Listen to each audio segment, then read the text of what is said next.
Supreme court आईनी bench में जजेस ट्रांसफर एंड सीनियरिटी केस की समाअत हुई। समाअत के दौरान जस्टिस नईम अख्तर अफगान ने कहा कि जस्टिस सरफराज डोगर का लाहौर हाई कोर्ट की सीनियरिटी लिस्ट में 15वां नंबर था। इस्लामाबाद हाई कोर्ट में सीनियरिटी किस असूल के तहत तय की गई?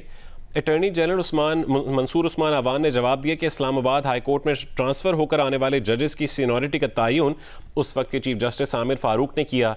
जस्टिस आमिर फारूक सीनियरिटी का तयन करने में आज़ाद थे। ट्रांसफ़र होकर आने वाले जज की तकर्रुरी नई नहीं थी। सीनियरिटी तकर्रुरी के दिन शुरू होगी, नए हलफ की भी ज़रूरत नहीं। जिस पर जस्टिस शकील अहमद ने कहा कि आला अदालतों में जजेस की मुस्तकिल तकर्रुरी तो जुडिशल कमीशन करता है। मुस्तकिल बुनियाद पर जजेस का तबादला करके जुडिशल कमीशन के इख्तियार को कैसे गैर मुअस्सर किया जा सकता है?